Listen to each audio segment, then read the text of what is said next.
Olá, associados da EAN e eleitores de Araçatuba.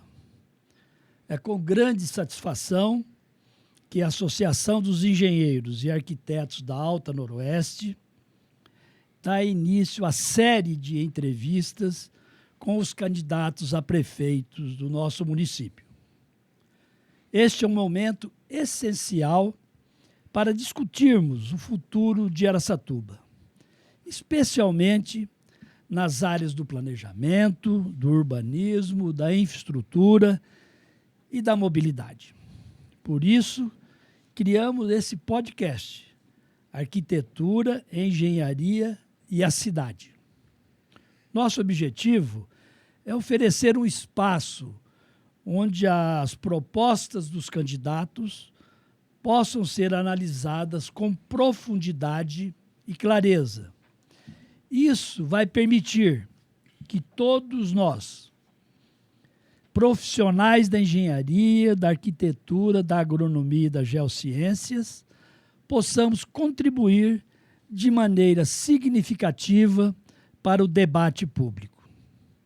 Faço questão de lembrar que a EAN tem por tradição, a cada eleição, promover o diálogo aberto entre os candidatos a prefeitos, visando sempre fortalecer a democracia e contribuir para o desenvolvimento urbano sustentável de Araçatuba. Agradeço a parceria essencial do Unisalesiano nesta ação, cedendo sua infraestrutura, bem como a jornalista Alessandra Nogueira, que vai conduzir o podcast. Nesse primeiro Arquitetura, Engenharia e a Cidade, recebemos o candidato Borella, do PSD, a quem eu também agradeço pela contribuição. Muito obrigado e bom podcast a todos. Agora, Alessandra, é com você. Obrigada, Petrônio. Bom, como o Petrônio falou, a gente recebe hoje aqui o candidato a prefeito de Araçatuba, Deocleciano Borella Júnior, cujo nome na urna é Borella. Ele que é da coligação Araçatuba Sempre em Frente, tem como vice o médico Flávio Salatino. Borella tem 63 anos, é coronel reformado da Polícia Militar e concorre pela primeira vez a um cargo político. Lembrando que todos os candidatos vão responder as mesmas perguntas e terão o mesmo tempo de resposta, devidamente cronometrado, de 3 minutos. E ao final desse podcast, eles vão fazer as suas considerações finais e, para isso, terão 5 minutos. Borella, muito obrigada. Olá, vamos começar com a primeira pergunta. A primeira é sobre gestão pública. Em uma eventual vitória sua, a gente gostaria de saber quais seriam as primeiras providências que você tomaria chegando lá. Bom, Alessandra, na verdade, eu começo a trabalhar no primeiro dia de governo. Eu tenho a felicidade de estar acompanhando essa equipe do Dilador e da Edna, então eu já chego no dia 1º de janeiro sabendo quais são os problemas, quais são as principais necessidades e o que eu tenho que atacar. Por exemplo, nós já estamos aí com a licitação do novo pronto-socorro. Terá um pronto-socorro infantil, um pediátrico, um para o SAMU e um para o atendimento normal. Será num complexo, será muito bem equipado, onde nós vamos atender a população de uma forma mais humana, mais digna, mais célere. Então, tem algumas obras também que a gente já está preparando, já estamos estudando, porque eu vejo assim, é muito importante você entrar já no primeiro dia de governo sabendo o que você vai fazer. O que você precisa atacar? Porque nós não podemos perder tempo. Araçatuba não pode perder tempo. Até agora, nesses 8 anos, ela andou muito bem. Isso é visto a olho nu na nossa cidade, quem anda pela cidade, as vias pavimentadas, avenidas abertas. Então, eu vejo que foi uma administração ímpar. Foi uma administração que eu sou suspeito para falar, mas acredito, ou melhor, tenho certeza que foi uma das melhores nos últimos anos. Então, eu tenho certeza que no dia 1º de janeiro eu já entro trabalhando. Eu não vou precisar estudar, eu não vou, porque esse estudo já está sendo feito. Nós, ao longo desses 8 anos, aí, de praticamente 7 anos e meio, a gente trabalhou lado a lado ali com o Dilador e a Edna, e a gente sabe realmente o que precisa. Eu não vou perder tempo com fazer estudos.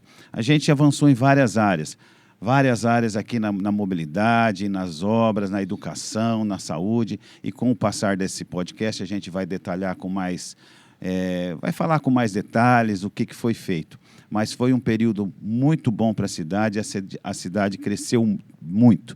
O Dilador, ele tem uma influência muito grande no Estado. Isso foi muito importante, os governadores estavam do lado dele, ajudaram bastante a nossa cidade, e isso a gente vai continuar com esse trabalho, porque hoje o nosso partido, e o partido do Dr. Flávio, que é meu vice, eu sou do partido do vice-governador, e o Flávio Salatino é do partido do nosso governador. E isso, Alessandro, ele é muito importante. Por que ele é muito importante? Abre portas. Então, hoje, você chega lá no governo do Estado, não que ele vai fazer tudo o que você pede, mas você já está um passo à frente de tudo. Então, é muito importante o nosso sucesso vai ser muito bom para a cidade de Araçatuba, porque a gente já começa trabalhando com força total.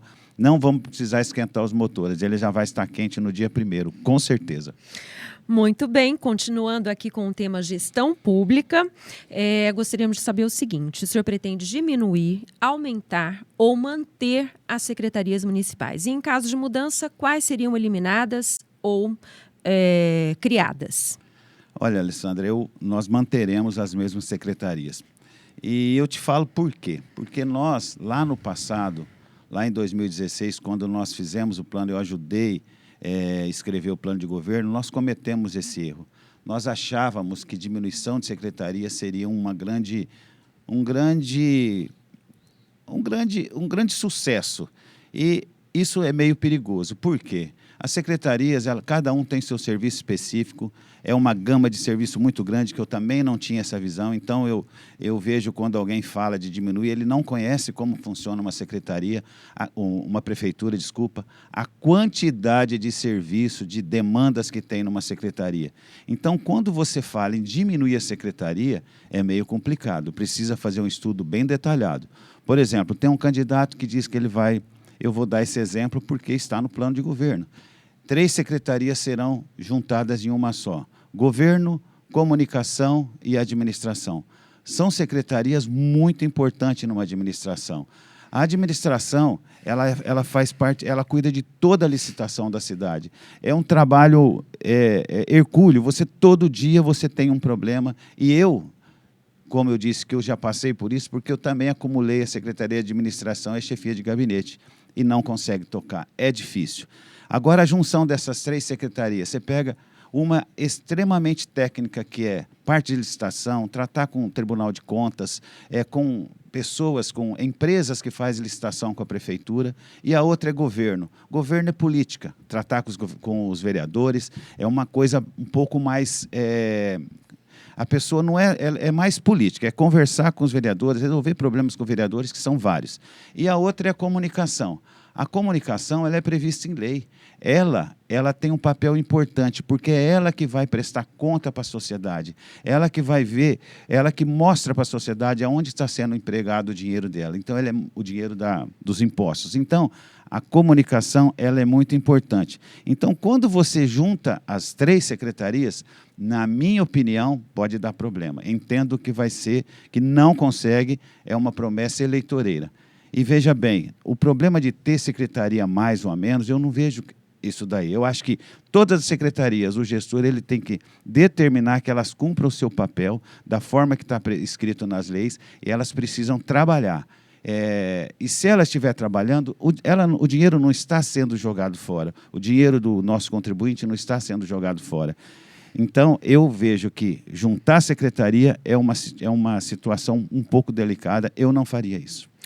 Muito bem, ainda sobre gestão pública, o que o senhor pensa sobre terceirização ou concessão dos serviços municipais? E a gente gostaria de saber se o senhor pretende terceirizar ou conceder algum serviço à iniciativa privada. Olha, como eu disse, tudo que você vai fazer, nós precisamos estudar com bastante cuidado, para você não tomar uma atitude um pouco precipitada, ou às vezes uma atitude um pouco política, e depois você arrepender. Nós fizemos aqui uma parceria público-privada.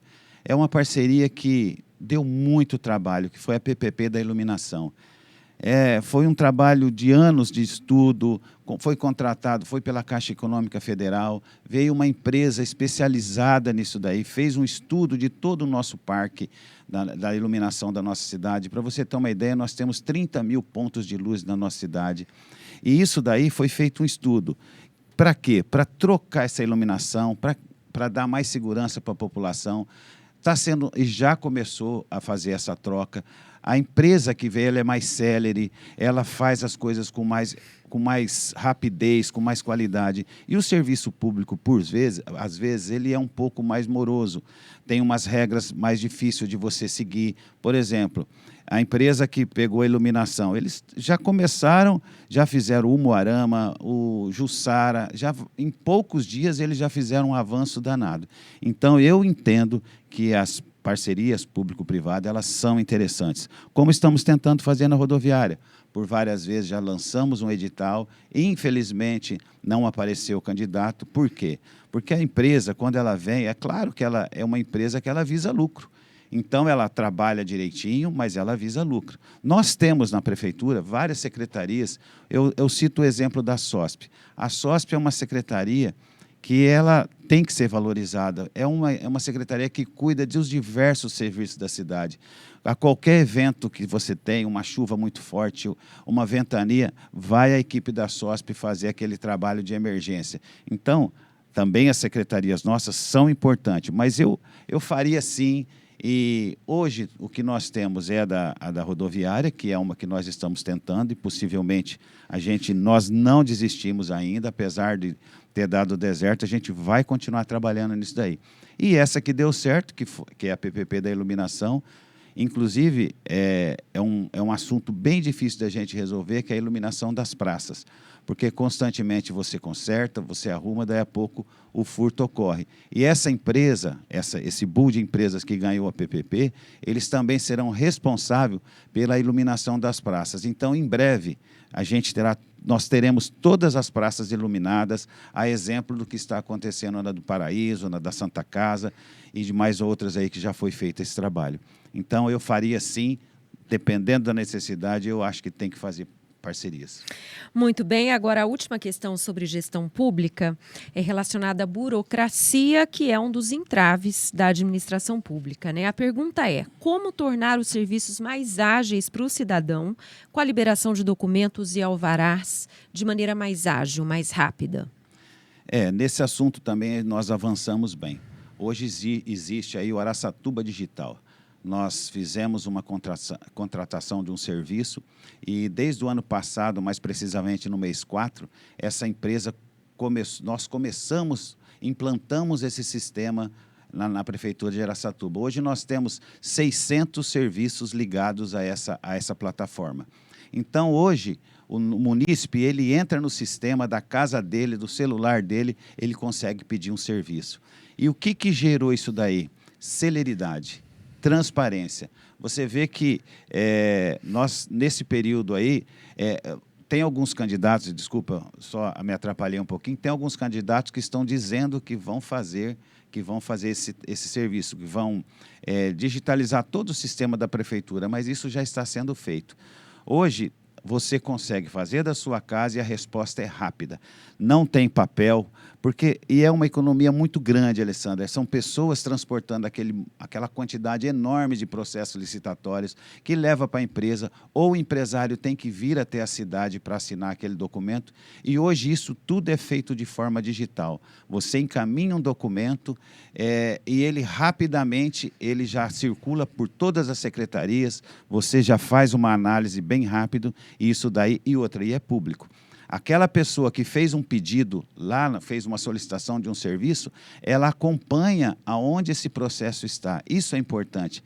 Antigamente, esses processos dormiam numa mesa ali vai acumulando aquela pilha de papel, um papel equivocadamente fica por baixo, e aquilo ali acaba demorando demais para que ele tenha um andamento. Aí você tinha que pegar aquele processo, tira lá da prefeitura, que o prefeito tinha que assinar, leva lá para a Secretaria de Saúde, que é num outro prédio. Isso demanda tempo e demanda dinheiro. Então, com essa nossa digitalização, eu garanto para você que o serviço nosso mudou e muito. Ele está prestando um serviço de qualidade para a cidade, para os munícipes de Araçatuba. E o nosso Atende Fácil, ele continua funcionando. E lá no Atende Fácil, aquelas pessoas, porque tem algumas pessoas que não têm uma habilidade ou não têm uma expertise para mexer com a parte de informática. Então, ele se dirige até o Atende Fácil e lá ele continua tendo esse atendimento.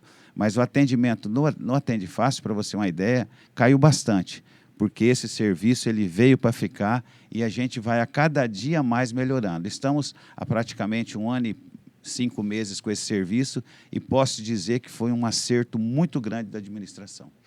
Agora o tema é emprego. Qual vai ser a sua política para a geração de empregos em Araçatuba nos próximos 4 anos? Eu acho que essa política de emprego ela já começou. Há um tempo atrás aí, a gente percebe, nós temos estatística, que Araçatuba avançou muito nesse assunto de emprego. Por quê? A nossa cidade mudou, Alessandra. A nossa cidade está mais bonita, a nossa cidade está mais atrativa.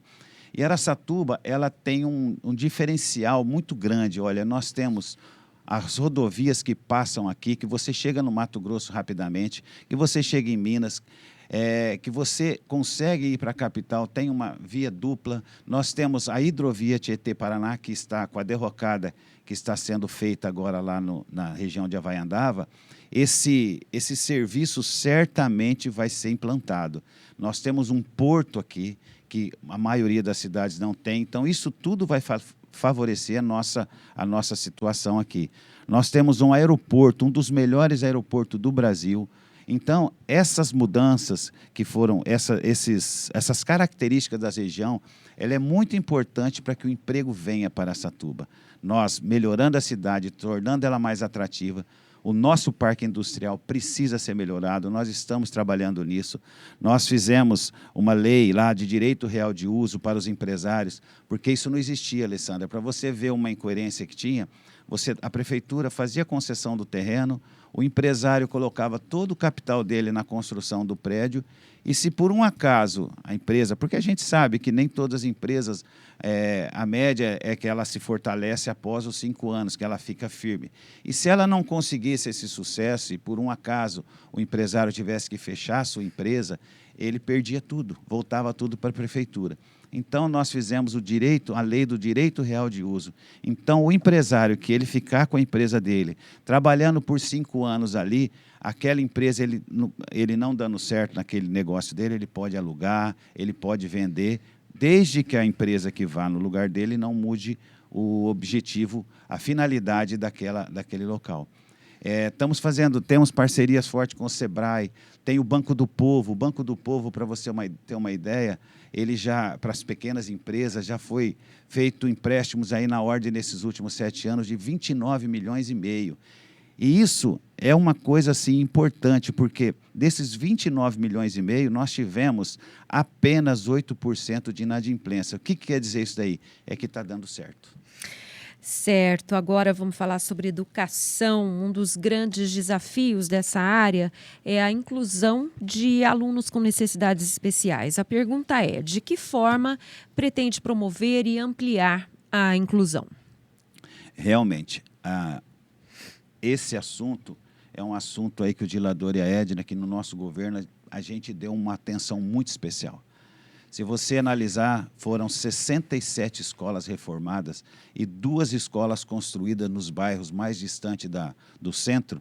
E vou falar uma coisa para você, essas escolas elas são de fazer inveja na rede particular. São muito bem equipadas, todas com ar-condicionado, com pintura nova, com equipamento para as crianças.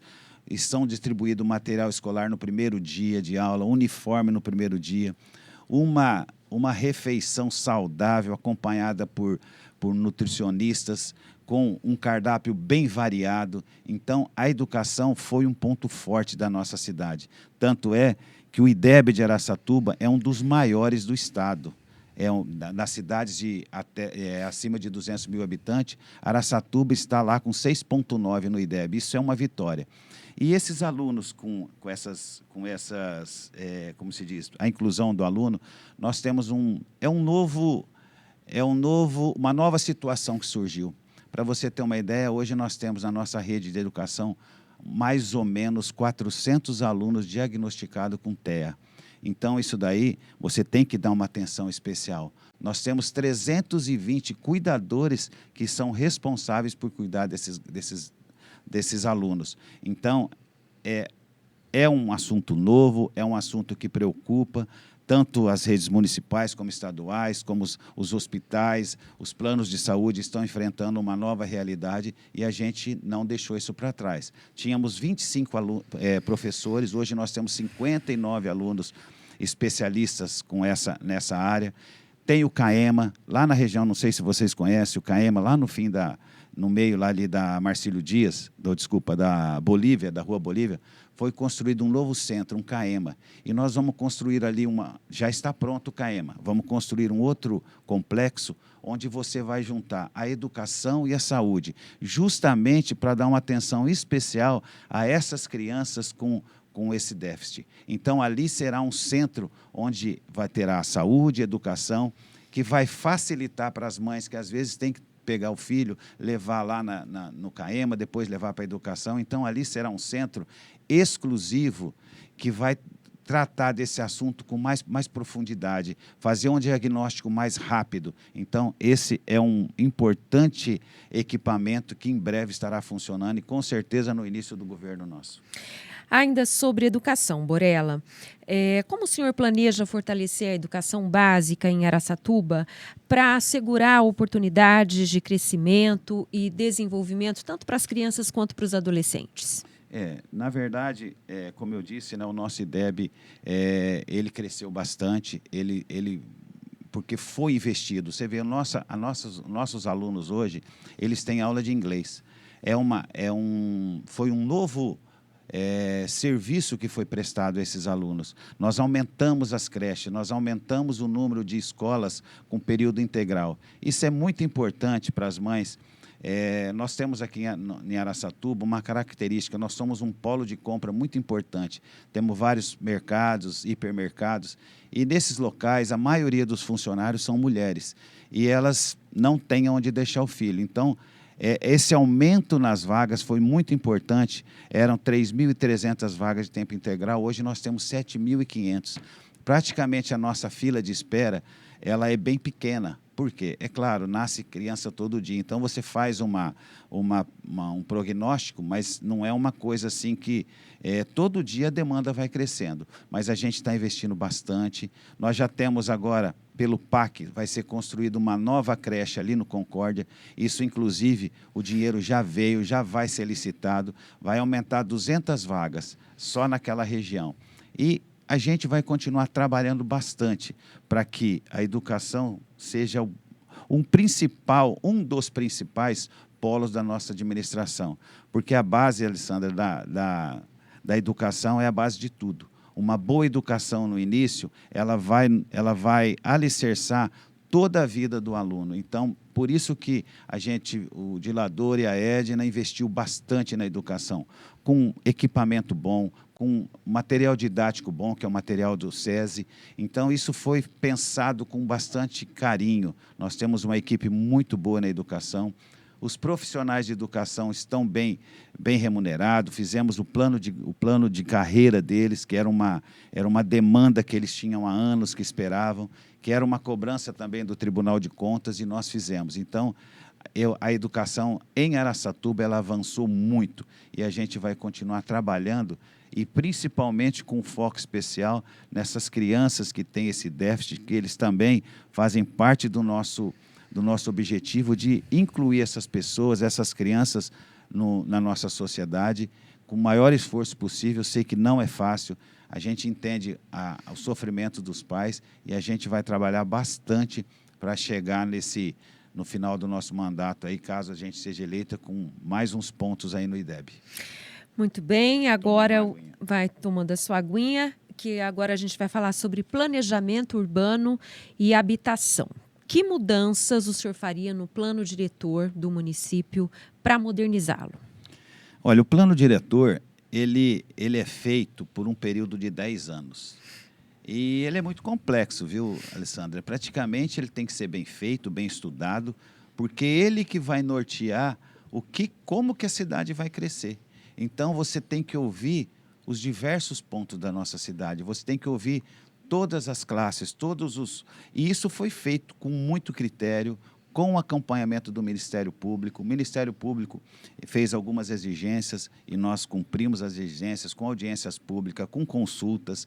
Tinha uma empresa, foi contratada uma empresa especialista nesse assunto, que praticamente ela que fez esse processo. A gente trabalhou junto, mas o processo, que ele é bem complicado, ele é bem detalhado, bem detalhista, que, como eu disse, é ele que vai nortear a nossa cidade. Então, nós entendemos que esse plano ele está dentro do que a sociedade exigiu, dentro do que a sociedade quis, porque foram consultados com várias audiências públicas, várias propostas foram analisadas, como eu disse, acompanhada pelo Ministério Público, acompanhada pela Defensoria Pública, e durante esse período todo foi colocado em prática e foi juntado no nosso plano a forma que teria que sido feito.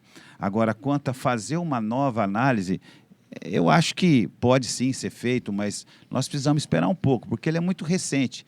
E, como eu disse, por ele ser uma coisa bem trabalhosa, e é uma lei, foi feita uma lei, essa lei foi votada na Câmara, então ela está em vigor. Então, você não pode mudar de uma hora para outra, ela tem os critérios para fazer essa mudança, podemos sim melhorar, mas eu entendo que, no momento, ela é suficiente, pelo menos, não sou eu que digo, né? Isso aí quem disse foi a sociedade que participou ativamente desses... Eu participei de algumas reuniões e a gente via lá pessoas de todos os tipos, representantes da engenharia, várias entidades que participaram e deram o seu palpite. Deram palpite não, né? Deram a sua opinião técnica sobre o assunto. E isso foi levado em conta e, com certeza, se houver uma necessidade de fazer uma nova análise, eu acho que podemos fazer, mas de imediato não. Eu acho que ainda temos que esperar avançar um pouco para ver se houve alguma falha, se houve alguma mudança nesse período aí já recente. Então, no momento, não penso em mexer, não. Vamos lá, agora o tema é infraestrutura. Em um eventual mandato seu, que obras o senhor gostaria de fazer para melhorar a infraestrutura do município? Olha, esse assunto aí, porque o Dilador e a Edna, tá certo que eu faço parte dessa gestão, mas o que foi feito nesse governo é uma coisa assim que, como eu sou nascido e criado aqui em Araçatuba, a gente acompanhava, eu não era tanto da parte política, mas eu acompanhava a cidade, eu andei muito na rua, porque eu trabalhava na viatura, né? Então eu andei essa cidade de todos os lados, não tem um bairro na cidade que eu não andei. E aí eu via de alguns políticos, né, algumas bandeiras, como o próprio Dilador fala, né, ele rasgou bandeiras. Quantas vezes eu não ouvi dizer que iam fazer a Pompeu de Toledo, a Juscelino Kubitschek, a Etelvino. Então, eram obras que a gente sabia que precisavam, são obras caras, complicadas. Inclusive, a Pompeu de Toledo, para mim, foi... Não vejo ela como a principal obra, mas foi a mais assim icônica, a que mais tivemos impasse, porque tinha um grupo que não queria de todas as maneiras que essa obra fosse feita. Para você ter uma ideia, Alessandra, nós tivemos mais de 30 denúncias no Tribunal de Contas a respeito da Pompeu de Toledo, da sua construção. Era denúncia no Ministério Público, requerimento de vereador, que hoje é candidato, no Observatório Social, no Tribunal de Contas, foram dezenas, não foram poucas, não. E todas elas, sem exceção, foram justificadas, o Ministério Público entendeu todas, o Tribunal de Contas entendeu as nossas explicações, tanto é que tanto a licitação da Pompeu quanto a obra, ela foi aprovada pelo Tribunal de Contas. Então, o Dilador e a Edna vão ficar marcados por esse boom que ele deu na nossa infraestrutura. Mas eu tenho, sim, nós temos algumas obras que precisam ser feitas. Nós precisamos desafogar ali o Monte Rei. Ali precisa continuidade daquela avenida, porque aquela região cresceu demais, muitos condomínios, muitos residenciais ali, e hoje, quando tem determinados horários, que o pico fica quase que insuportável você passar ali. Então, aquela pista, a avenida, ela tem que ser feita. E também aquela do Goulart, onde tinha a antiga Ponte Preta, que ficou por 12 anos caída, que nessa administração, pela Defesa Civil, nós conseguimos fazer, aquela vai ligar a Zona Leste e a Zona Norte. Isso é muito importante, porque ali tem o aterro sanitário, os caminhões de lixo cortavam toda a cidade para depositar lá. E também vai ser uma ligação entre esses dois bairros. Para você ir de um bairro para o outro, você não vai precisar dar a volta na cidade toda. Então, vai ser um complemento muito bom do nosso anel viário. Bom, agora o tema é mobilidade urbana. O trânsito de Araçatuba acaba sendo um transtorno em horários de pico em alguns pontos. A gente tem ali a Baguaçu, a Rua do Fico, a própria Rua dos Fundadores. E a gente gostaria de saber de que forma o senhor resolveria esses pontos de estrangulamento, caso fosse eleito. Eu me lembro que quando eu era pequeno, e faz muito tempo, né, porque eu já estou bem velhinho, na rua da minha casa, praticamente nenhuma casa tinha garagem. Não tinha carro. Hoje você vai, tanto é que no comércio imobiliário, aí a casa que tem uma garagem para um carro só, ela tem o valor dela depreciado. Ela não, porque a grande maioria da população hoje tem carro. Então, isso não é uma característica de Araçatuba, é o que está acontecendo no Brasil todo, no mundo todo. Araçatuba, salvo engano, ela tem quase que mais veículos do que a população, é quase que empatado. Então, é complicado. Essas avenidas, elas que foram feitas, elas desafogaram bastante. Quando foi feita Pompeu, quando foi feita Juscelino Kubitschek, a Etelvino, foram obras que elas ajudaram, sim. E nós temos alguns pontos que eles vão ser de difícil solução. Você pega o que você citou mesmo, a Avenida Brasília. É um ponto ali complicado. Nós contratamos uma empresa para resolver alguns pontos mais nevrálgicos. Por exemplo, ali na área do Abiana, ali naquela rotatória que pega a Etelvino, que vai para o Abiana, para o aeroporto, era um ponto complicado ali.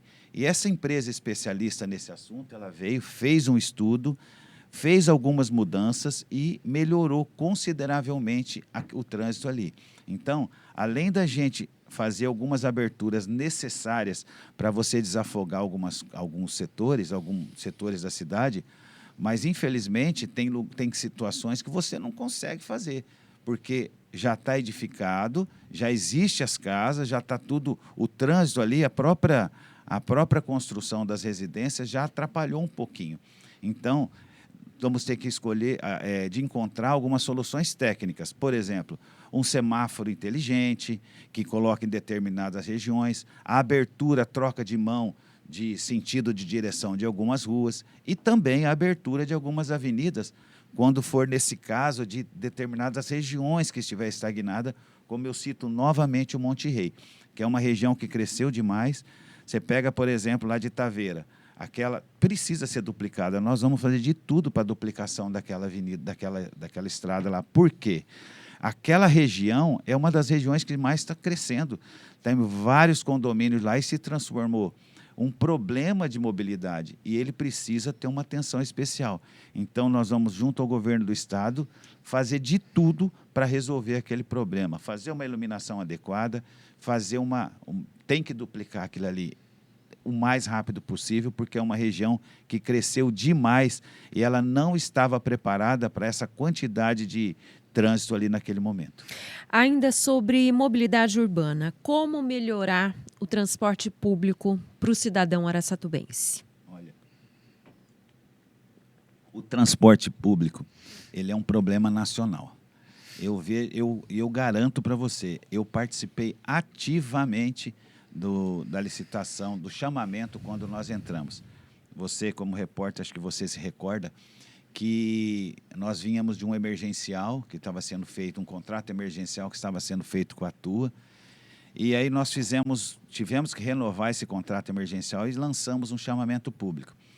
Alessandra, eu mandei pessoalmente e-mail para 180 empresas para que viesse participar da nossa licitação, do nosso chamamento. Não veio nenhuma. Não veio nenhuma. Por quê? Porque hoje o transporte público ele não é viável para o empresário. Ele praticamente dá prejuízo. Ele trabalha ali no limiar. Por quê? Hoje nós temos uma gama de serviços que praticamente, na nossa cidade aqui, ele quase que empata com o valor. Nós temos o Uber, nós temos o mototáxi, e isso acabou tirando gente do transporte público. Nós temos a gratuidade ela é importante, mas ela também causa um certo problema no empresário. Você vê, o código do idoso lá, ele fala que é 65 anos, e nós aqui é 60 anos. E isso reflete, alguém tem que pagar em cima disso daí. Nós temos aí propostas que eu acho assim, nós também erramos, por isso que eu posso falar, é bom você, quando você faz alguma coisa, e reconhecer que você também pensou de forma errada.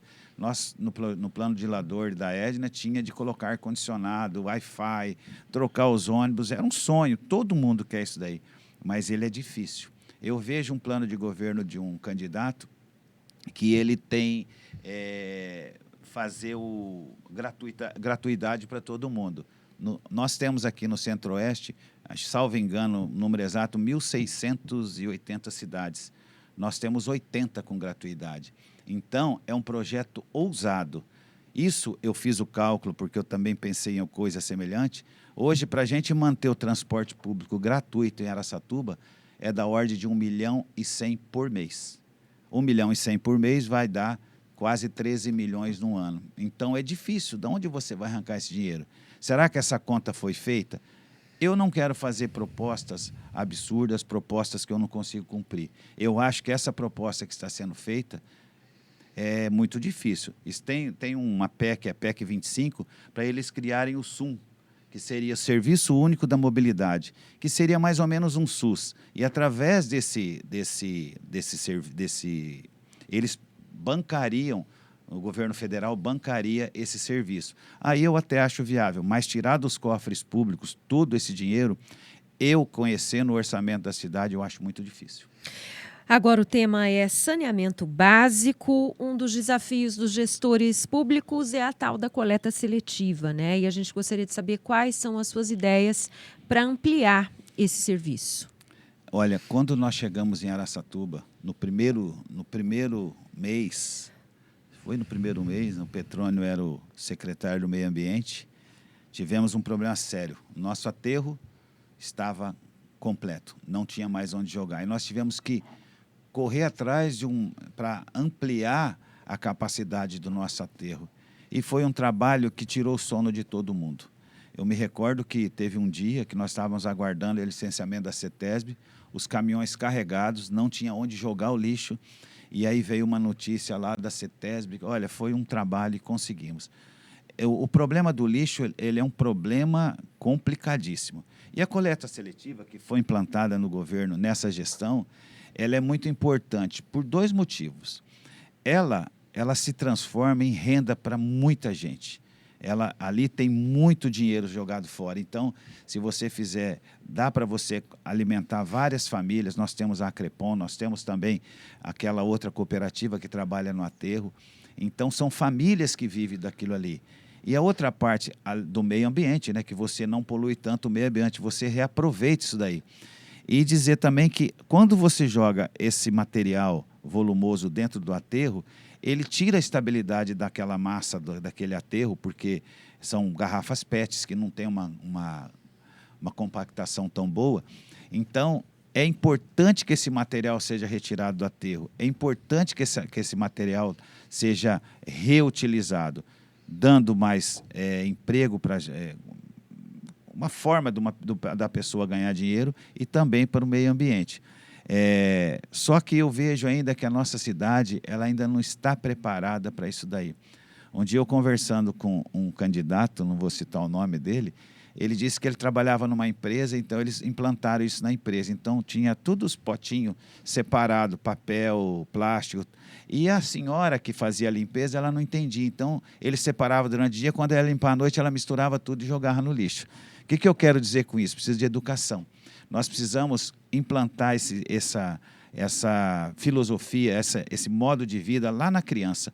Precisa começar na criança, ensinar para ela a necessidade de separar esse material, que ele vai ser muito útil, que ele polui a natureza e ele pode ser reaproveitado e alimenta muita gente. Então, nós vamos trabalhar pesado para que essa coleta seletiva ela já está por toda a cidade, mas que o material ainda seja melhor aproveitado do que ele é hoje. Ainda sobre saneamento, Borella, qual vai ser, em seu eventual governo, a sua política para resíduos sólidos, especialmente os inertes da construção civil? Olha, eu trabalhei na Ambiental por um período e quando eu trabalhei lá em São Paulo, nós tínhamos umas equipes que ficavam só atrás dos caçambeiros porque jogavam. Se você dá uma volta lá pela cidade de São Paulo, você vai ver um terreno baldio lá, o pessoal vai lá e faz um depósito clandestino. Esse é um problema sério que precisa ser analisado com carinho. Quando nós chegamos também aqui, nós tínhamos um local que esse material era jogado de forma irregular. Aí nós tivemos uma determinação urgente lá do Ministério Público que nós não podíamos mais jogar aquele material lá, que era conhecido, era um termo até meio chulo, buraco da Maria Isabel, que jogava lá tudo quanto é caminhão de entulho. E hoje, nós criamos aí vários ecopontos na cidade, vamos aumentar esse ecoponto, porque também o poder público, ele precisa dar condição para a população também. Então, se nós não tivermos um local adequado para a pessoa fazer o depósito desse material, ele vai jogar em qualquer lugar. Então, hoje nós temos 5 ecopontos.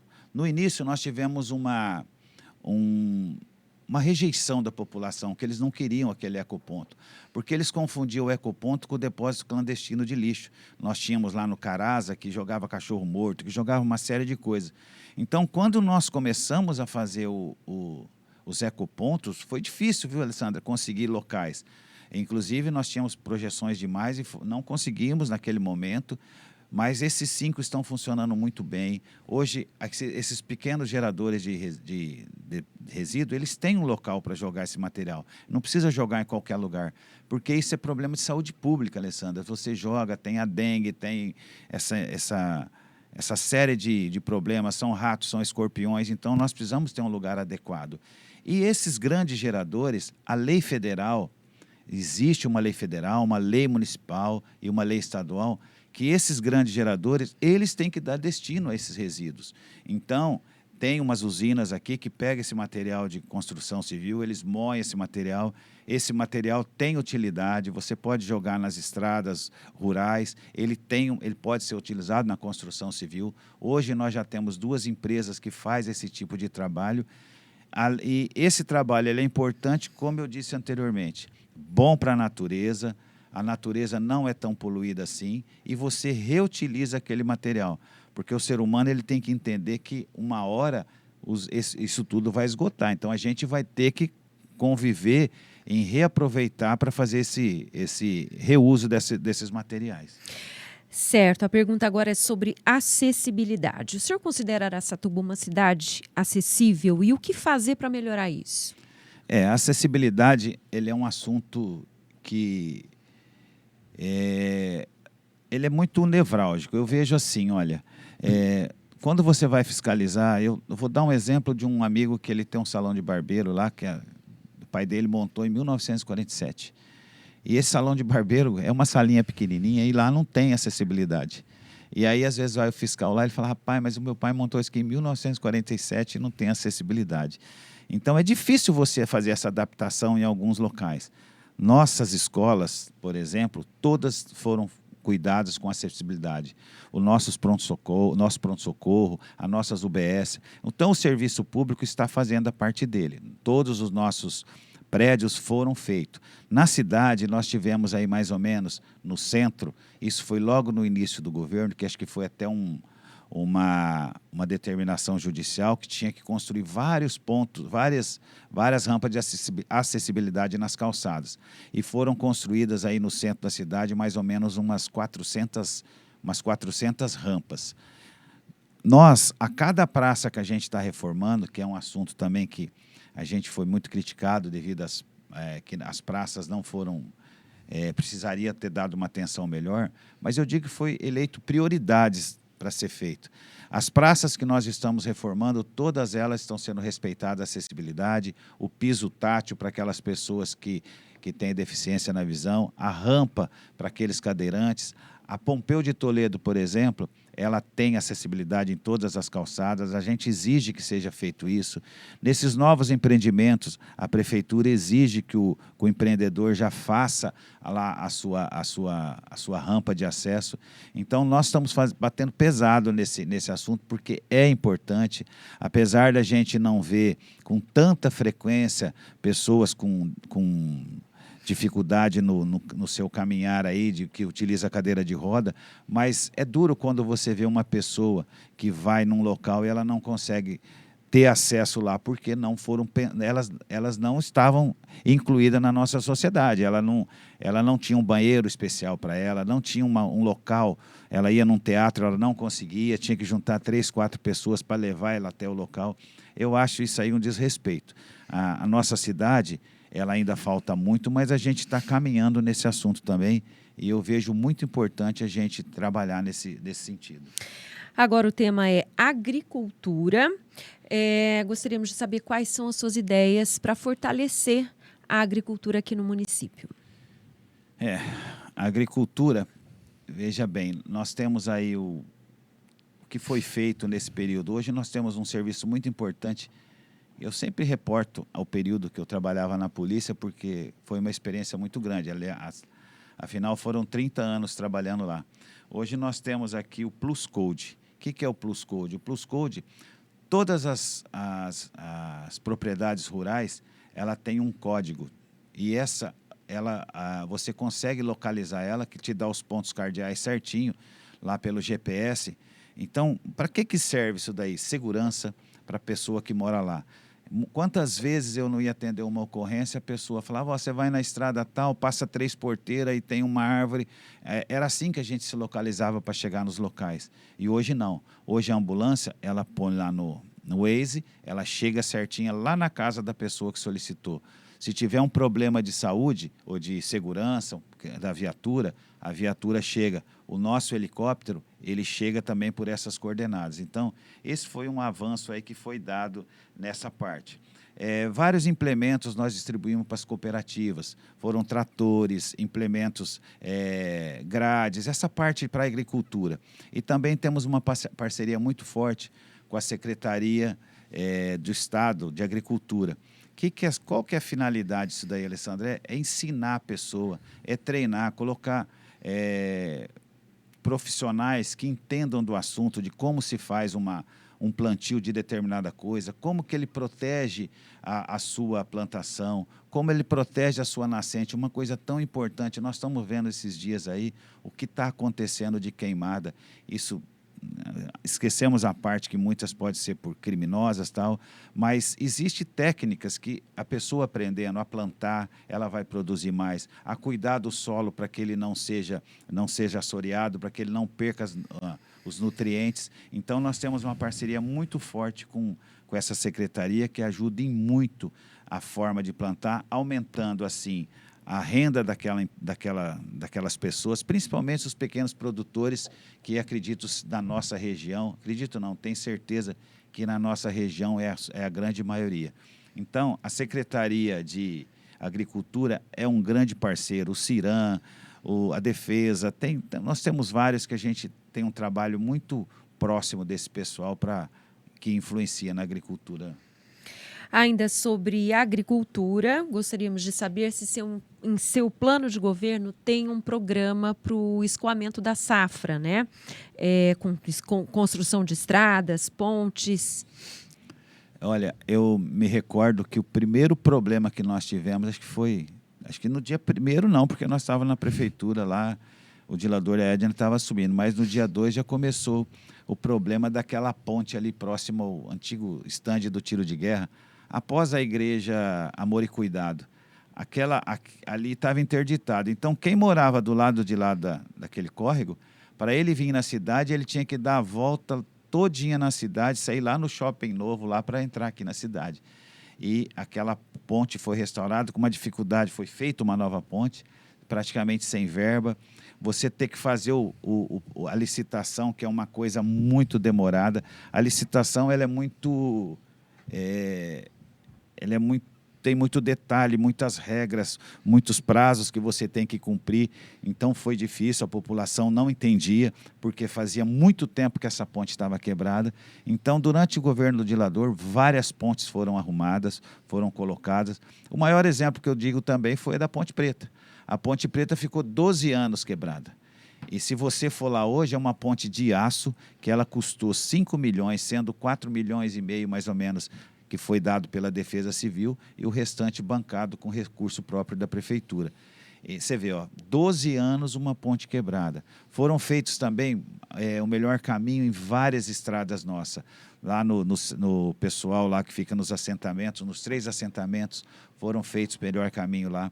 Quando você ia lá para o Córrego Azul, aquela estrada ela era intransitável, porque deu uma chuva muito violenta e lá nós tínhamos vossoroca, aqueles buracos grandes lá, que praticamente cabia um caminhão dentro. Então ninguém passava ali, era impossível passar.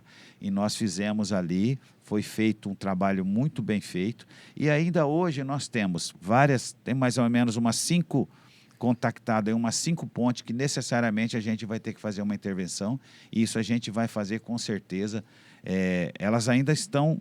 Você consegue passar por ela, mas a gente quer fazer uma coisa melhor, uma coisa com maior garantia, que você não vai ter problema, que perdure mais.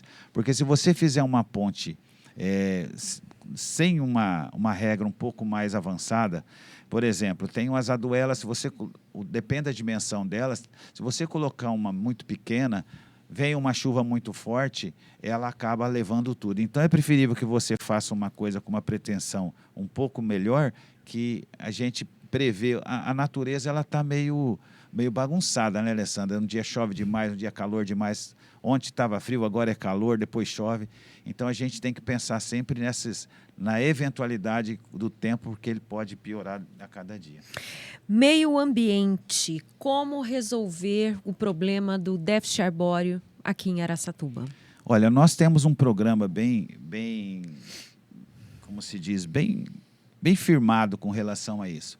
E é um apelo muito grande da população, quando e eu concordo, porque eu fui escoteiro, e uma das coisas que a gente mais fazia lá era plantar árvore. Então, hoje, quando eu vou nos locais que nós plantamos árvores lá, que inclusive lá no sítio Escola dos Escoteiros, aquelas lá eu plantei quando eu tinha 18 anos de idade, e tem árvores frondosas lá. Só que você tem que ter um critério para isso, existe uma regra para você plantar essas árvores. Existe determinado tipo de árvore que você não pode plantar na cidade. E quando você planta uma árvore errada, ela vai te causar um problema no futuro. Nós temos aqui na avenida algumas farinhas secas plantadas no meio do caminho. Pode passar lá, que está levantando o asfalto, qualquer chuva forte, o galho dela é fraco, foi plantado em local errado. Foi plantada uma árvore que não podia estar ali. E quando você vai suprimir essa árvore, que existe regra para a supressão das árvores. Nós temos uma Secretaria do Meio Ambiente, nós temos um engenheiro florestal que ele vai no local, ele analisa por que aquela árvore quer ser retirada. Ela está causando perigo, ela está morta, ela está praticamente... Tem a subpiruna, por exemplo, que ela é muito plantada aqui, ela vai, com o tempo, ela vai apodrecendo por dentro. E você olha ela por fora, ela está bonita. Quando você corta, ela está oca. E a qualquer momento ela pode cair.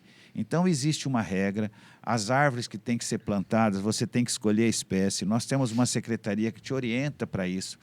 Por quê? Para que você não se arrependa depois. Plantar uma árvore de ficus em frente da sua casa, você vai ter problema.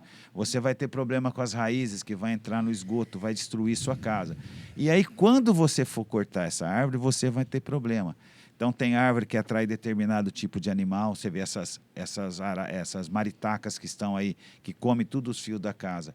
É devido a algum tipo de árvore plantada em local errado.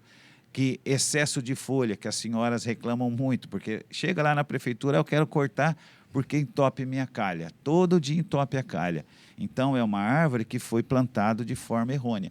Então, existe um plano, precisa ser seguido e nós vamos fazer o máximo de esforços para cumprir essa meta aí de tirar esse déficit de árvore na nossa cidade, porque é uma cidade quente e a gente vê que quando uma árvore, eu não sei, mas uma sombra de uma árvore, eu não sei quantos graus ela consegue diminuir na temperatura.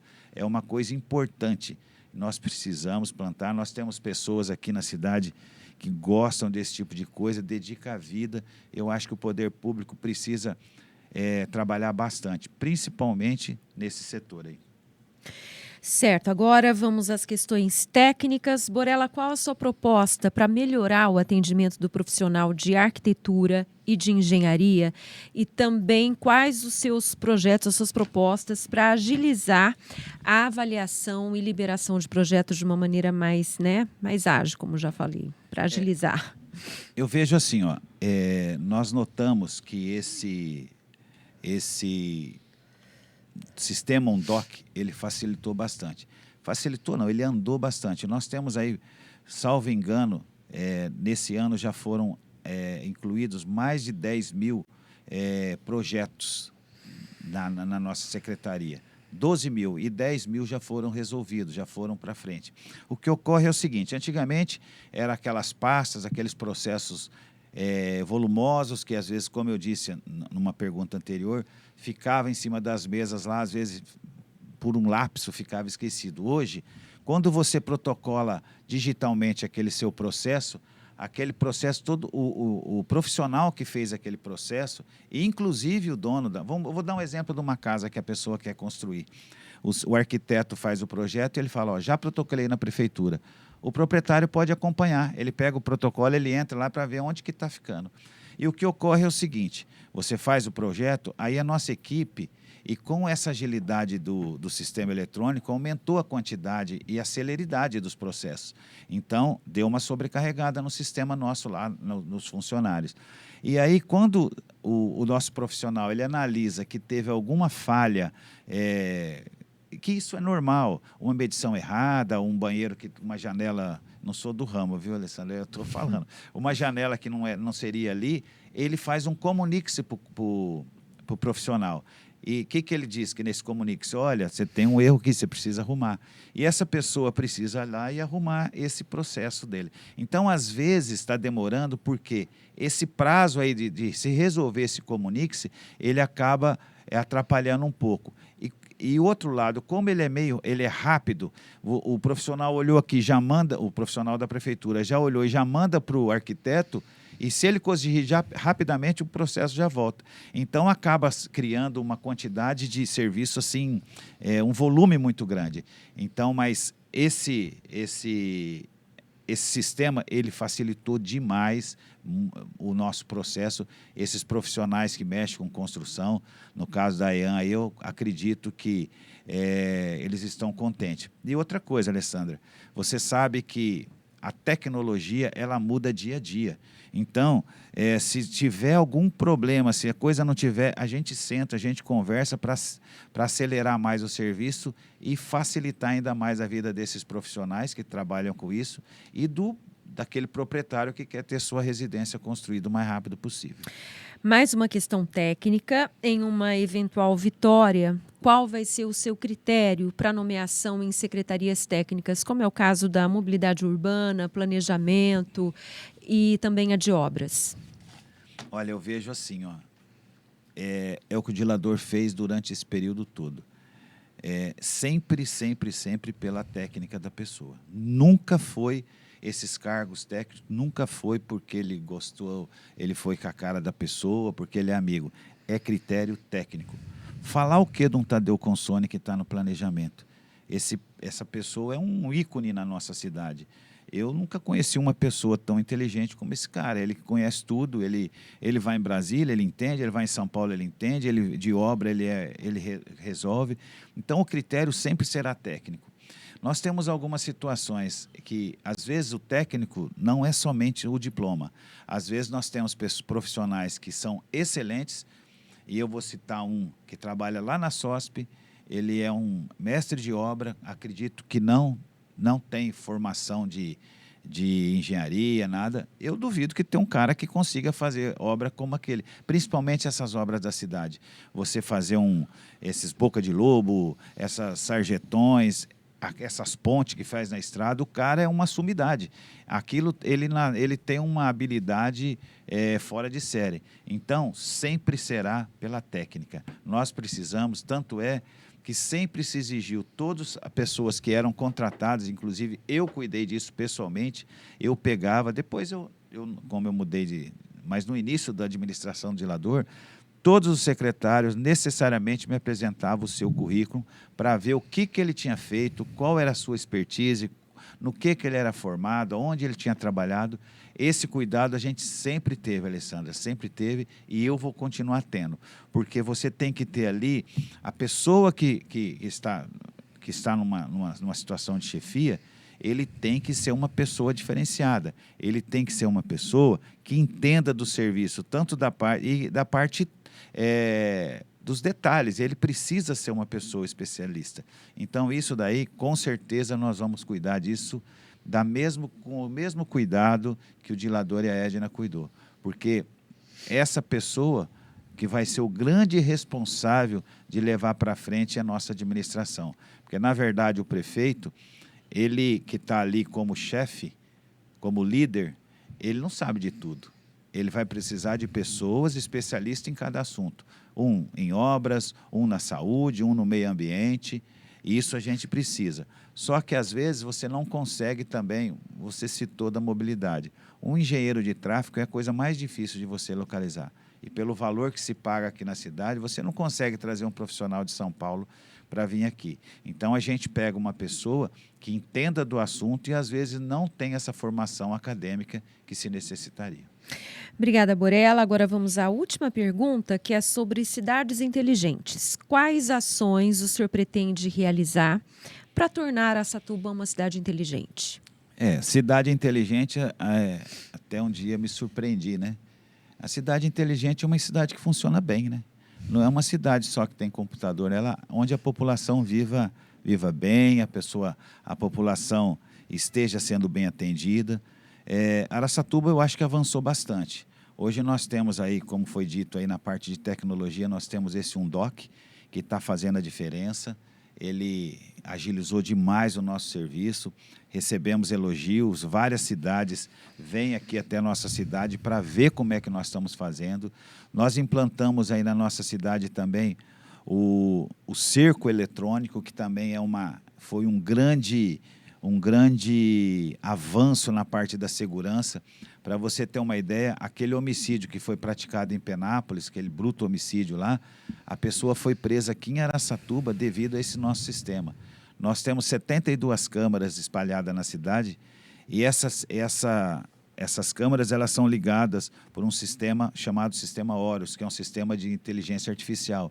Então, quando você coloca uma característica, vamos supor, o cidadão que matou o outro lá, ele fugiu com um carro, e vamos supor que ele estivesse com a placa, mas não deu para anotar a placa.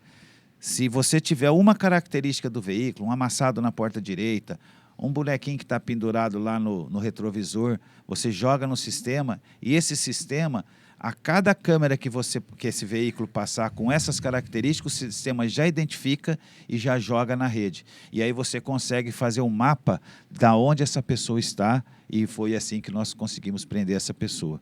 Também outro que a gente precisa avançar bastante, nós temos, mas precisamos melhorar ainda mais, é na parte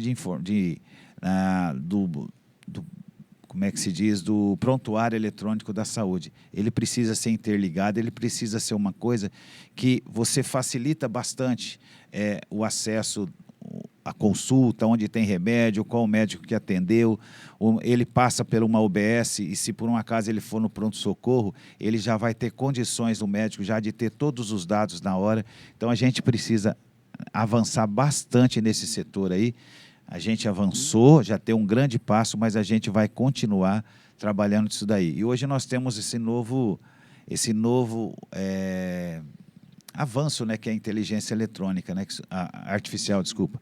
A inteligência artificial, a cada dia a gente se surpreende o que ela pode fazer. Então, a gente vai investir nela em alguns setores e, com certeza, todo esse investimento é para melhorar a vida do araçatubense, colocar um serviço de melhor qualidade, com mais humanização, com maior resolutividade. É esse o nosso propósito. Finalizadas as perguntas, agora o senhor tem 5 minutos para suas considerações finais. Então, nesses 5 minutos, eu vou tomar uma água, porque eu falei demais. Pode tomar sua água. Bom, Alessandra, a gente está nessa, como se diz, nessa empreitada de sair candidato aí. Com certeza, o nosso objetivo é um só. É trabalhar em prol da nossa comunidade, de uma forma honesta, de uma forma digna, respeitando o dinheiro público, como foi assim a minha vida toda. Desde que eu me conheço por gente, trabalhei. A minha carteira de trabalho foi registrada aos 14 anos de idade. Venho de uma família simples, de um pai meu pai era uma pessoa muito honesta, que ele me ensinou meus primeiros princípios de honestidade. A minha mãe era uma pessoa muito boa, 4º ano de grupo, sem um conhecimento, mas era uma pessoa que me ensinou muito a como ser uma pessoa boa, tratar bem as pessoas. E esse vai ser o meu objetivo. Você pode ter certeza que o que eu fizer aqui, cada centavo que a gente gastar na nossa cidade, será em prol da nossa comunidade. Nós vamos trabalhar muito, muito, muito. E todos os ramos que a gente tiver com problema, nós temos hoje o assunto da saúde. O nosso vice-prefeito é o Dr. Flávio Salatino, uma pessoa especialista, é uma pessoa que é do ramo da saúde, que a gente vai trabalhar com bastante afinco para que a gente consiga dar uma qualidade de vida melhor para as pessoas. Então, esse é o nosso objetivo, trabalhar, honrar todos os compromissos, fazer de uma forma que valorize também o nosso funcionário público. O nosso funcionário público municipal é ele que leva o serviço da prefeitura para os munícipes. Eles precisam trabalhar contente, eles precisam saber o que eles estão fazendo. E a gente vai investir bastante no nosso funcionário para que ele preste um serviço de qualidade à nossa população. Então, com certeza, esse nosso trabalho, essa nossa luta vai valer a pena. Com certeza, dia 6, a gente pede aí para que todo mundo tecle lá os 55, Borella e Dr. Flávio Salatino. Com certeza vocês não vão se arrepender. E lembrar para vocês, eleitor, que no dia 6, 10 horas da noite, dependendo quem for eleito, não adianta mais a gente reclamar. É aquela pessoa ou aquelas pessoas que vão administrar a cidade pelo resto dos 4 anos. Então, é muito importante que analisem com carinho, mas não analisem somente o prefeito, porque eu sempre falo nas minhas reuniões, não que eu queira isso, mas a gente não é eterno, eu não sou eterno, eu não sei o dia de amanhã. Então, nós temos exemplos próximos da nossa cidade. O prefeito de Guararapes, ele faleceu e o vice assumiu. O prefeito de São Paulo, ele morreu e o vice assumiu. Então, vocês têm que pensar que isso pode acontecer. Aqui em Araçatuba, nós temos 4 prefeitos, 3, 4 prefeitos que foram cassados e o vice assumiu. No nosso nosso país, 3 ou 4 presidentes foram cassados e o vice assumiu. Então, pensem no grupo, pensem quem são as pessoas que estão disponibilizando e preste atenção no plano de governo, analise com carinho o plano de governo. Eu vou plagiar um colega, o professor Arthur, ele me disse o seguinte: Borella, você não pode ser raiz e não pode ser árvore. Eu não consegui entender muito o que ele quis dizer, mas depois ele me explicou. Não pode ser raiz nem asa. Asa é voar demais, é fazer promessa que você não pode cumprir, é falar absurdos que a população quer ouvir. E raiz, você não pode ser tão preso, você tem que ser um pouco ousado. Ousado como foi o dilador e a Edna na gestão para fazer obras aqui na cidade. Então, o meio termo é o mais importante. É isso que nós vamos ser, se Deus quiser, com a vitória que vocês, o pessoal de Araçatuba, vai dar para nós. Muito obrigado. Muito obrigada, Borella. E agora a gente finaliza, assim, o podcast Arquitetura, Engenharia e a Cidade com o candidato Borella. Lembrando que as entrevistas com os demais candidatos também estão disponíveis no site da AEAN, www.aean.org.br. Obrigada e até a próxima.